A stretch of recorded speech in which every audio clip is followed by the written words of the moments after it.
तेज news TV. Ashti तालुक्यातील कडा बसस्थानक परिसरात सोमवारी पहाटे एक अत्यंत धक्कादायक आणि संतापजनक घटना उघडकीस आली आहे। दारूच्या नशेत असलेल्या मुलाने गाढ झोपलेल्या स्वतःच्या वडिलांच्या डोक्यात दगड घालून निर्घृण खून केल्याची घटना घडली आहे। या घटनेने कडा परिसर हादरलाय।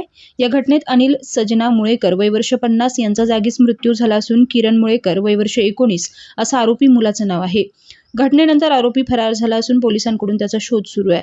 पोलिसांकडून मिळालेल्या माहितीनुसार छत्रपती संभाजीनगर जिल्ह्यातील पिसादेवी गावचे रहिवासी असलेले हे कुटुंब गेल्या काही वर्षांपासून कडा बसस्थानक परिसरात मजुरीसाठी झोपड्या टाकून वास्तव्यास होते। सोमवारी पहाटेच्या सुमारास किरण मुळेकर हा दारूच्या नशेत घरी आला। त्यावेळी अनिल मुळेकर हे गाढ झोपेत असताना संतापाच्या भरात किरणने त्यांच्या डोक्यात मोठा दगड घालून हल्ला केला। या हल्ल्यात अनिल मुळेकर यांचा जागीच मृत्यू झालाय। खुनामागील नेमकं कारण अद्याप अस्पष्ट असून कौटुंबिक वादातून ही घटना घडल्याचा प्राथमिक अंदाज पोलिसांनी व्यक्त केला आहे।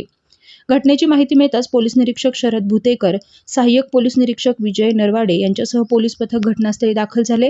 पंचनामा करून मृतदेह शवविच्छेदनासाठी पाठवण्यात आला आहे। आरोपीचा शोध घेण्यासाठी 2 विशेष पथकं तैनात करण्यात आली असून परिसरात शोध मोहीम सुरू आहे। या घटनेमुळे कडा परिसरात एकच खळबळ उडाली आहे। तेज वार्ता प्रतिनिधी अनीस मोमीनसह रेहमान सय्यद, कडा आष्टी।